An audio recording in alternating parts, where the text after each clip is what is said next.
En Noticias 1 esta noche, un ingeniero dio viabilidad jurídica a los giros que hoy frenó la Unidad de Gestión del Riesgo a Urabá y Antioquia. Ya destituido, Olmedo López se encerró a aprobar giros y contratos. El director anticorrupción de la presidencia se ofreció como soldado de Olmedo López para que salieran bien sus negocios. Los bogotanos están ahorrando menos de lo esperado. Se estudian nuevas medidas para garantizar el agua a fin de año. Consejo de Estado admitió demanda de cambio radical contra la intervención a la EPS Sanitas, pero no la suspendió por falta de argumentos. ¿Y en qué tal esto? A un conjunto semiconstruido en el sur de Bogotá le subieron por equivocación el estrato, pero les dicen que si corrigen el error, los usuarios quedarían como evasores del impuesto predial. Y en los deportes, Mauricio Posada. Mónica, Deportivo Pereira venció al Bucaramanga en el inicio de los cuadrangulares. Barcelona perdió y con su derrota le dio el título de Liga al Real Madrid. El ecuatoriano Jonathan Narváez ganó en Turín la primera etapa del Giro y es líder. Por la prensa libre y el derecho que todos ustedes tienen a la verdad, yo soy la Red Independiente. Presenta Noticias 1 con Mónica Rodríguez y Mauricio Posada. Buenas noches y bienvenidos a la mejor información del fin de semana. Olmedo López, una vez destituido como director de la UNGRD por el contrato de los carrotanques, se encerró en la dirección de la entidad para finiquitar procesos contractuales y giros de presupuesto que hoy se sabe fueron irregulares. Gustavo Monge habló con Carlos Carrillo. Gustavo. Mónica, además de los giros presupuestales revisados jurídicamente por un ingeniero que hoy detuvo él con el respaldo del presidente Carlos Carrillo, el nuevo director ha encontrado una nómina de contratistas con relaciones políticamente indeseables. Una vez destituido por el gobierno, el exdirector de la Unidad Nacional de Gestión del Riesgo, Olmedo López, se encerró a tramitar procesos y presupuestos de la entidad. A veces me dan como ganas de sacar como ruda o alguna cosa aquí para que se vayan esas energías. Ayer Carlos Carrillo, el nuevo director, le pidió al presidente Petro frenar 2 giros presupuestales a las corporaciones autónomas regionales de Urabá y Antioquia por más de 140.000 millones de pesos por indicios de corrupción que encontró en su trámite. Hay 2, uno para Corpo Urabá y otro para Corantioquia, uno por 43.000 millones, un poco más, y otro por 99.900 millones de pesos. El presidente ordenó frenar esos pagos a través de un mensaje en la red X. Todo giro preestablecido por la Unidad Nacional de Gestión del Riesgo a Corpo Urabá, Corantioquia y municipio de Girón quedan suspendidos. Yo los detuve en la previsora, pero pues este respaldo del señor presidente nos ayuda a desenmarañar eso. Esos 2 giros denominados FIC, Fondos de Inversión Colectiva, fueron firmados en circunstancias que generaron suspicacia. El 29 de febrero,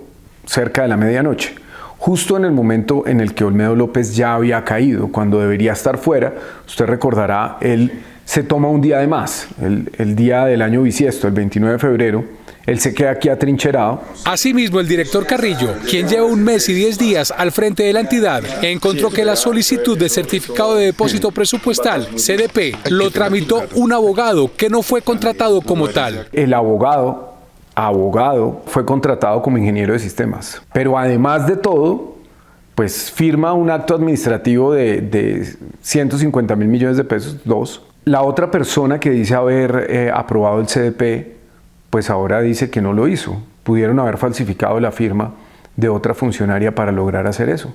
Son unas cosas muy graves. Este nuevo capítulo se suma al ya sonado caso de los carrotanques de La Guajira, cuyo desfalco a las arcas del Estado se estima en 20.000 millones de pesos, aparte de las delaciones que hizo en medios de comunicación el ex subdirector de la entidad, Sneider Pinilla, vinculando a congresistas que presuntamente fueron objeto de sobornos. Esa organización criminal evidentemente va más allá del señor Sneider, pues que era un político regional con una carrera política bastante modesta, igual que Olmedo López. Además de suspender los giros a Corpo Urabá y Corpo Antioquia, otras corporaciones tampoco recibirán los giros que habían sido autorizados bajo la dirección de Olmedo López. Sabana de Torres, Girón, municipios donde hay una clara relación política del señor Sneider con quienes gobiernan ahí, que pues no son otros que los Aguilar. Carrillo solicitó a la Fiscalía acreditar a la Unidad de Gestión del Riesgo como víctima dentro del proceso y protección especial para Sneider Pinilla y Olmedo López, que están delatando a sus cómplices. Antonio Sanguino, fundador y directivo del partido Alianza Verde, le pidió a su colectividad expulsar de inmediato a los dos involucrados en la declaración del ex subdirector de la ONG RD, Sneider Pinilla, quien aseguró que Sandra Ortiz movió una coima de 3.000 millones de pesos para él. El ex senador y dirigente del Partido Verde, Antonio Sanguino, pidió la separación inmediata del presidente del Senado, Iván Name, y de la ex consejera para las regiones, Sandra Ortiz, luego de conocer las declaraciones de Sneider Pinilla en el reporte coronel de la W, quien asegura que ella le llevó a él 3.000 millones de pesos en efectivo. Le pido al Partido Alianza Verde, a su dirección, a su comité ejecutivo y a su comisión de ética, expulsar, separar de manera inmediata del partido a estos dos funcionarios, porque al parecer, por ejemplo, a la doctora Sandra Ortiz, el presidente Petro la nombró de consejera y terminó de mensajera, y eso por supuesto es inadmisible. Pinilla, depuesto subdirector de la Unidad de Gestión del Riesgo, fue llamado por tercera vez por la Fiscalía a formalizar sus denuncias a manera de principio de oportunidad luego de la entrevista con Coronel. Al presidente del Senado le tenían que entregar 3.000 millones de pesos y ella fue la persona a la cual yo le hago la entrega y acompaño posteriormente a un sitio en Bogotá a hacer la entrega del recurso. El sitio sería la habitación del Hotel Tequendama de Bogotá, según se deduce de los chats que Ortiz publicó hoy, luego de que el presidente Petro le pidiera la renuncia, junto con un comunicado en el que califica las afirmaciones de Pinilla como calumniosas, en el que ofrece colaboración con la justicia y anuncia una posible denuncia contra Pinilla. Y en su momento presentaré las respectivas acciones para proteger mi honra y buen nombre. Name también calificó como irreal la denuncia y dijo no haber tenido contactos con Sneider Pinilla, tal como lo había dicho. Manifiesto que dichas versiones no corresponden con la realidad. En este comunicado, Name tampoco mencionó lo que advirtió el pasado martes cuando fue nombrado por primera vez en este escándalo. Esperamos mejorar, no ser perfectos. Sanguino sostiene que las razones para que el Partido Alianza Verde prescinda de Iván Name surgieron incluso antes de que Pinilla asegurara que él había recibido un pago suyo. Él violó la ley de bancadas. A él lo eligieron el uribismo, Cambio Radical y los sectores de derecha del Congreso de la República en términos mayoritarios. Él asaltó las normas internas del partido. Ayer el presidente de la Cámara de Representantes, Andrés Calle, también publicó muy temprano un comunicado advirtiendo que no tuvo ninguna relación con el cuestionado contrato de carrotanques de La Guajira. El presidente respondió a las denuncias de Pinilla con la creación de una mesa técnica para evaluar la corrupción en el caso, pero el exdirector de la ONG RD, Olmedo López, ripostó diciendo que uno de los integrantes de la mesa, el consejero de Transparencia Andrés Hidárraga, se le había ofrecido como soldado para que su negocio saliera bien. El abogado Andrés Hidárraga, hasta ayer secretario de Transparencia del gobierno Petro, fue uno de los salpicados en el escándalo de corrupción en la Unidad Nacional para la Gestión del Riesgo.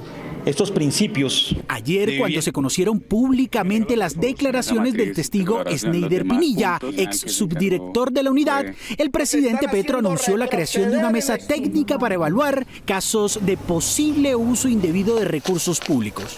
No aparecen. De la mesa participaría Hidárraga como secretario de Transparencia y, al parecer, eso molestó a la defensa del ex subdirector Olmedo López, que de inmediato se encargó de exponer en redes unos chats entre López e Hidárraga. Solo no está, no tiene que darme ningún tipo de explicación.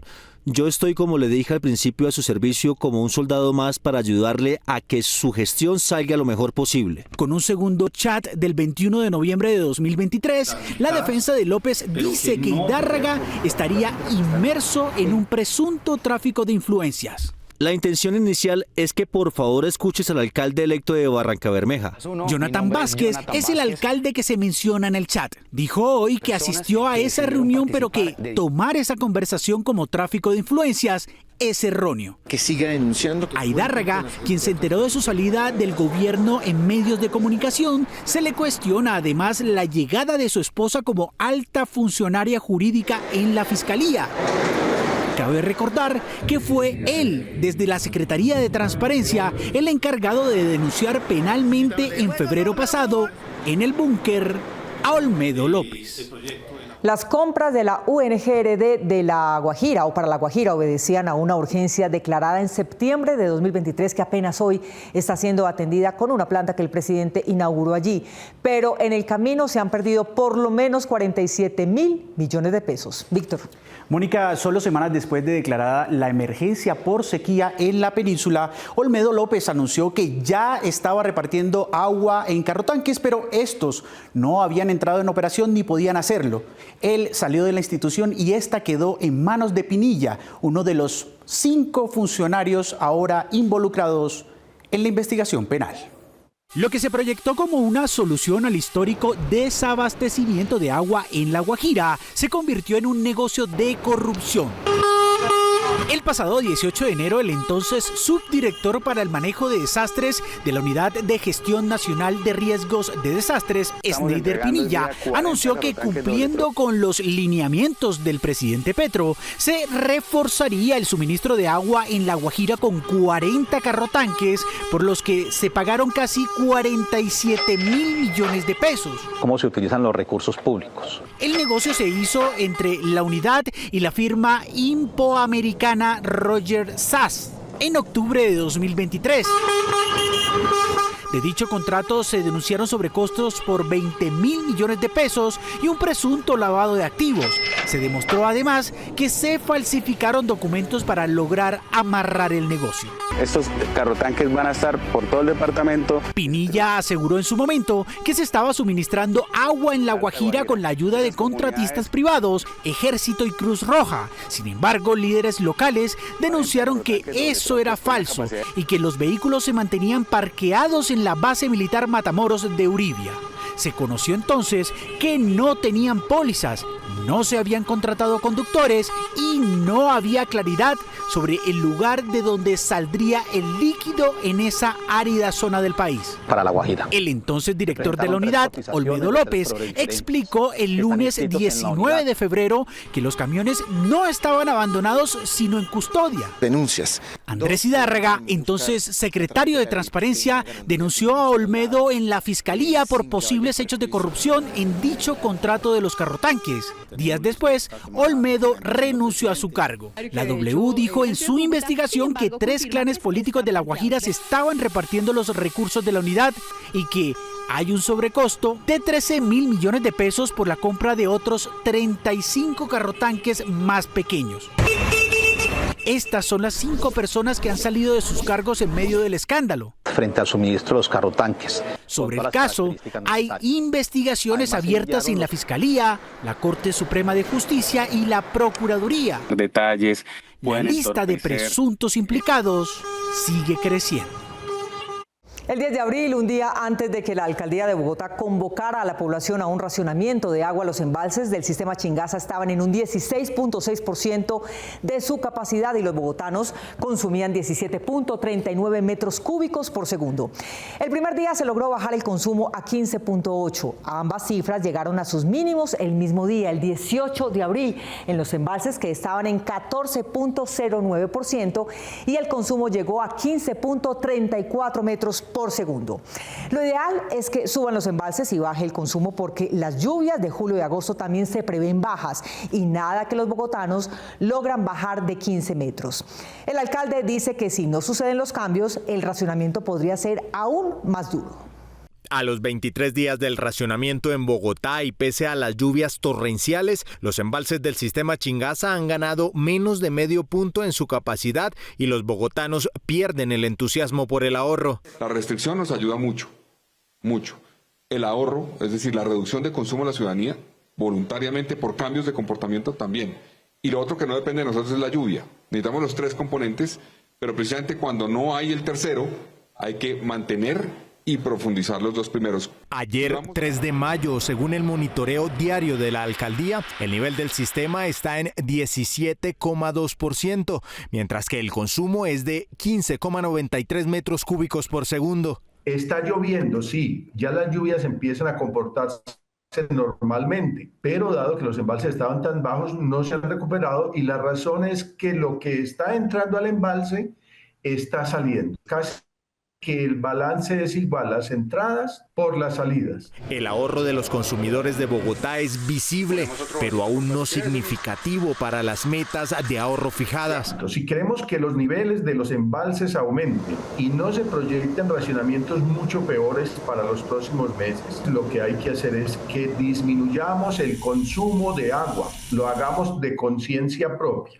Para el profesor Conrado Tobón, experto en hidrología y coberturas vegetales, para lograr ese equilibrio y darles oportunidad a los embalses de recuperar su caudal, el consumo debe bajar a 12 metros cúbicos por segundo y un estímulo podría ayudar. Sería importante de que esa reducción en el consumo de agua se vea reflejado en las facturas, que la gente empiece a ver que el sacrificio que está haciendo vale la pena también desde el punto de vista económico. Hoy el alcalde Carlos Fernando Galán dijo que cada 15 días se hace una evaluación en perspectiva de las lecturas diarias del sistema de monitoreo que estableció y que cumplidos los 30 días de racionamiento en Bogotá, evaluará si las medidas actuales son suficientes o se necesita más. Si vamos a hacerlas más restrictivas o no, lo tomaremos la decisión en los próximos días con base en los resultados que evaluemos de los segundos 15 días que hemos tenido restricción.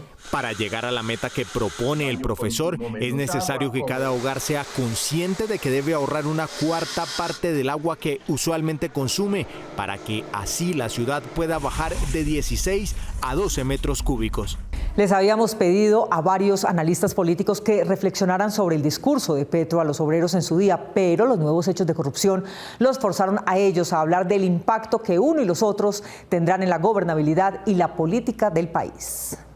Mientras los analistas intentaban interpretar el discurso del presidente en la tarima de los trabajadores el 1 de mayo, en letras constituyentes, las denuncias de corrupción en La Guajira y la aprobación de las reformas cambiaron la perspectiva del análisis. Estos errores, más otros muchos, como la gran corrupción que estalla en el gobierno de Gustavo Petro, pueden llevar a que en el futuro no venza un proyecto de verdadero cambio democrático en Colombia, sino que se dé un salto hacia el pasado. El senador Iván Cepeda, que había cuestionado la convocatoria inicial a una constituyente, encontró en su discurso a los trabajadores un matiz que no conocía previamente. Aquí hay que diferenciar entre asamblea constituyente y proceso constituyente.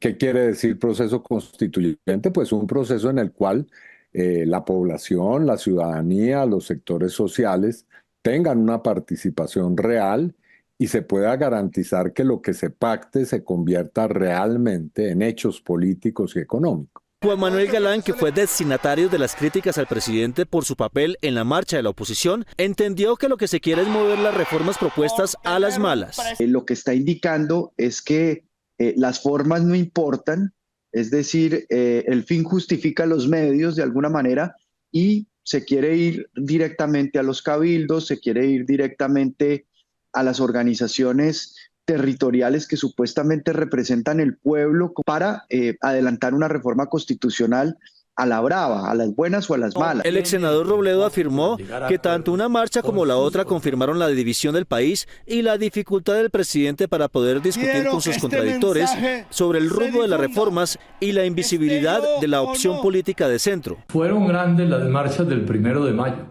como la fueron también las del 21 de abril, confirmándose la división del país. Y por lo que dijo Petro, él no tiene el propósito de llegar a acuerdos con sus contradictores. Galán también encuentra que el rompimiento de relaciones con Israel traerá problemas a las Fuerzas Armadas. Eso tiene un impacto gravísimo en la capacidad, las capacidades operativas y operacionales de la fuerza pública para contrarrestar el crimen organizado en Colombia. Lo ganado en la movilización también, según Galán, pudo haberse perdido en el día siguiente. Estos escándalos de corrupción que dejan muy mal parado, yo diría que herido de muerte políticamente al gobierno de Gustavo Petro. El impacto del discurso, no obstante, se podrá medir entonces en las próximas elecciones.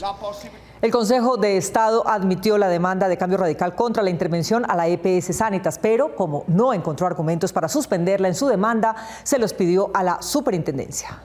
Aunque el Consejo de Estado aceptó estudiar la demanda de Cambio Radical que buscaba frenar la intervención a la EPS Sanitas realizada el pasado 2 de abril, el Tribunal Contencioso no admitió la medida cautelar que pedía para suspender provisionalmente los efectos de la resolución. No vamos a iniciar unidad. Según la sección primera del Alto Tribunal, Cambio Radical no presentó los argumentos suficientes para sustentar la medida cautelar de urgencia, por lo que dio traslado a la Supersalud para que aporte elementos adicionales y así realizar un pronunciamiento de fondo que conllevaría a decretar o no la medida cautelar. Pero la superintendencia va a tener la oportunidad de demostrar por qué es necesaria la intervención y por qué además la intervención no solamente es necesaria, sino se ajusta al ordenamiento jurídico colombiano y por qué efectivamente ese acto administrativo es proporcional, está justificado. Si se llegara a aceptar la medida cautelar, no necesariamente se declararía la nulidad de este acto administrativo, según la experta en Derecho de Salud.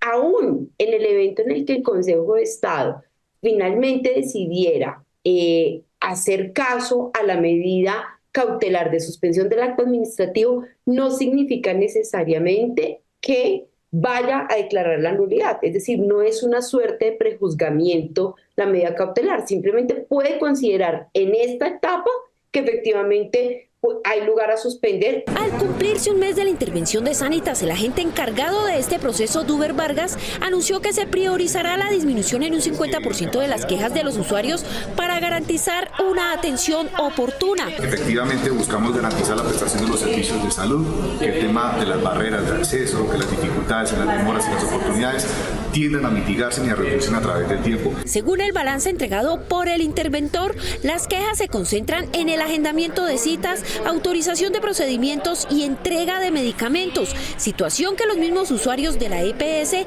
aseguran vivir desde hace un tiempo. Muy complicado sacar una cita, más con un médico general. Desde el año pasado hacia acá es complicado encontrar una cita. Para uno reclamar los medicamentos también nos mandan de una farmacia a otra. Las prioritarias están demoradas. La próxima semana se iniciará la evaluación al cumplimiento de las medidas de descongestión, dando respuesta a las más de 1.200 quejas acumuladas que tiene Sanitas. Medellín le ganó a Bogotá en el ranking de ciudades inteligentes, lo que indican los indicadores.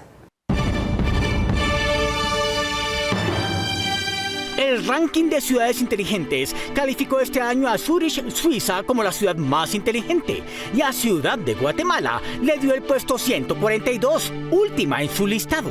A Medellín le dio el puesto 119 y a Bogotá el 127. Esto indica que el ingenio paisa le está dando la pelea a la malicia bogotana. Esto es lo que indican los indicadores. El ahorro no es la base solo de las economías más prósperas. Una familia puede hacerlo desde un salario mínimo y la clave es mirar los precios de sus consumos, buscar otros más económicos y guardar la diferencia, entre otras. Teniendo en cuenta que en Colombia hay más de 2.350.000 trabajadores que ganan un salario mínimo, mientras que más de 6 millones de personas devengan entre 1 y 2 mínimos, es importante saber estirar este presupuesto para alcanzar a cubrir los gastos hasta fin de mes. Ahorrar con solo un salario mínimo sí es posible. Puede empezar apartando el 5% de sus ingresos y olvidándose de ese dinero, tendrá un pequeño colchón para enfrentar imprevistos, incluso para que el dinero le alcance hasta fin de mes. Según los expertos en finanzas personales, sin importar el salario, mantener el control de sus ingresos es clave para tener una economía personal sana. Es fundamental desarrollar el hábito de registrar los ingresos y gastos mensuales para establecer un objetivo y tener mejor dirección y control en el monto del dinero cuando se desea ahorrar en un plazo definido. Y lo ideal es que se destine un 70% del salario para gastos esenciales. Realice una lista de compras y compare precios para identificar y adquirir productos sustitutos más económicos. Trate de no usar la tarjeta de crédito a menos que sea algo urgente. Así se ahorrará el pago de cuotas e intereses que a la hora de las cuentas mensuales suben. Noticias 1 renueva su imagen y reafirma su independencia. Tenemos la última tecnología digital y el mejor equipo periodístico para que ustedes reciban información objetiva, con criterio auténtico, analítico e investigativo. Este es Noticias 1, la red independiente. Noticias 1 continúa con su labor periodística e investigativa y seguimos con nuestro compromiso por la verdad. Por eso, para nosotros, sus donaciones y apoyos son muy importantes. Recuerden que pueden apoyar todas las emisiones de Noticias 1 del 2024 en baki.co/la red independiente. Y en esta ocasión enviaremos a vuelta de correo el nuevo buzo de Noticias 1 2024 en color negro o blanco por aportes de 140 mil pesos, disponible en todas las tallas. Recuerda, baki.co/inclinada la red independiente. Clic en suscribirme, ingresa el monto por 140 mil pesos y listo. Muchas gracias por elegir la independencia.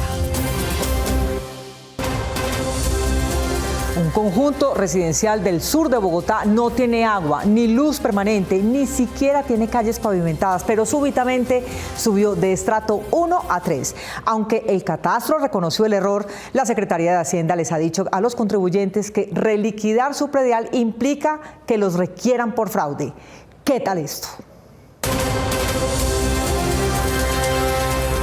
Residentes del conjunto Terrazas de Molinos, ubicado en la localidad de Rafael Uribe al sur de Bogotá, deben llegar al barrio saliendo de la estación de Transmilenio luego de caminar en subida durante cerca de 1 kilómetro. Pero al llegar a su casa, 1 de cada 3 veces les toca subir 124 peldaños. Cuando no tenemos luz nos toca subir los 11 pisos en las escaleras y nosotros tenemos niños. Me he caído 3 veces porque no hay luz, me toca con una linterna. Aunque la constructora de este conjunto llegó con los 250 hogares residentes a un acuerdo para regularizar sus servicios de agua y luz, que aún son provisionales, en la liquidación del impuesto predial de este año les notificaron que habían subido de estrato pese a que sus calles siguen sin pavimentar. Ellos aseverando una estratificación 3 cuando el año pasado éramos estrato 1.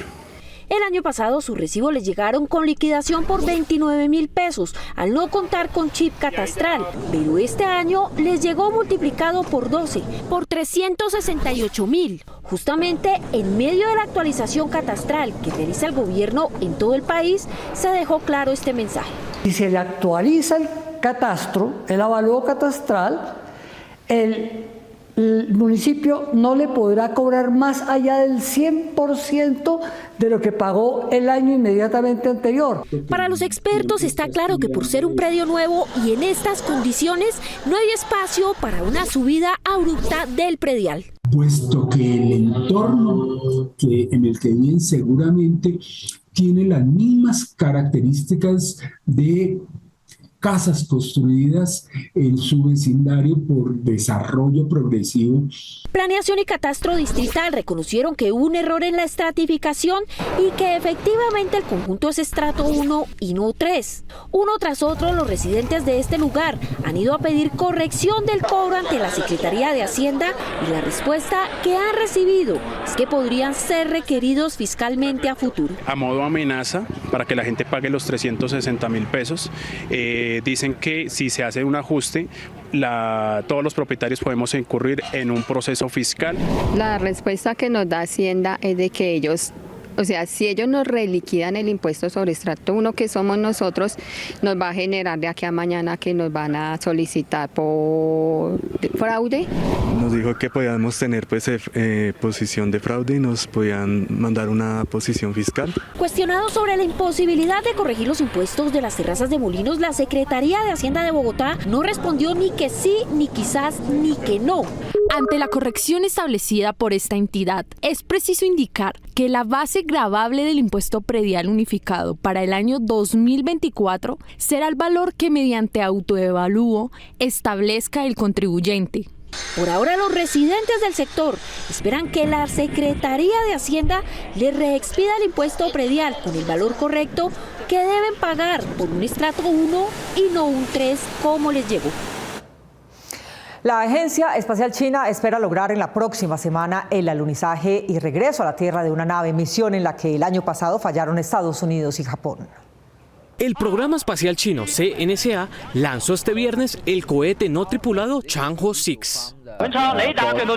El propósito, traer de vuelta al planeta información recolectada de la cara oculta de la Luna luego de las fallidas misiones el año pasado de Estados Unidos y Japón, que se quedó varado, y de los aún desconocidos resultados de la India. El lado oscuro de la Luna es más rocoso, pero podemos elegir dónde alunizar. Este es un proceso riguroso en el que nos basamos de imágenes previas y establecemos dónde alunizar. La sonda satelital china se separó del cohete. Su primera tarea será alcanzar la órbita lunar lunar en los próximos 4 o 5 días para después alunizar justo en la cuenca de Aitken, en el polo sur lunar, donde según científicos se estima hay partículas de agua desde hace 4.000 millones de años.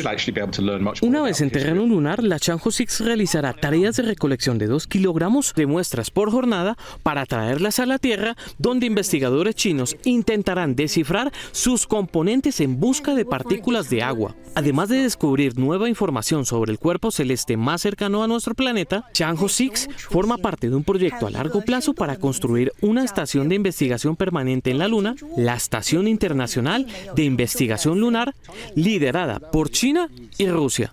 El asma es la más común de las enfermedades de los colombianos y aunque la franela roja no agrava los síntomas, lo mejor es que además de los pacientes visiten al médico y les aconseje sobre el manejo de los síntomas. Según el Ministerio de Salud, 1 de cada 8 colombianos sufre asma, la segunda enfermedad respiratoria crónica más relevante en el país. Pese a que muchos tratamientos con medicamentos inyectados e inhaladores son recomendados por médicos, en algunos sectores de la sociedad usan alternativas tradicionales como telas de valletilla en el pecho, infusiones con ajo y ungüentos para tratar de controlar esta enfermedad que inflama y estrecha los músculos que rodean las vías respiratorias en los pulmones. Esta es una condición médica que no tiene un tratamiento curativo, es decir, no puedo prometerle o decirle al paciente va a hacerse este tratamiento, este medicamento, este producto por determinado lapso de tiempo y con eso te vas a curar. Si presenta síntomas como tos, dificultad para respirar o silbidos cuando toma aire, no recurra a tratamientos caseros y consulte a un médico. Los tratamientos se tienen que adecuar a cada paciente, a la intensidad y a la gravedad de sus síntomas, a las comorbilidades, a las otras patologías. Según el experto, alrededor del 60% de los pacientes asmáticos tienden a padecer alergias relacionadas con ácaros, polen y pasto. El falso perro de un mimo fue destruido por una jauría real. El mismo Pertús, un personaje del centro de Barranquilla que solía asustar a los transeúntes con un falso perro de peluche, ya no tiene mascota. El jueves pasado, cuando intentó probarla frente a una jauría real de perros callejeros, estos se asustaron con su imagen y sus ladridos grabados y dejaron a la falsa mascota hecha pedazos.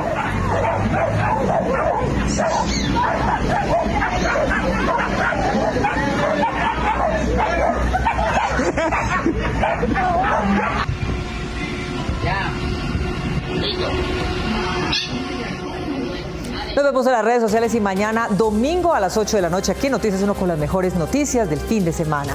A ustedes como siempre, gracias por elegir la independencia. Feliz noche.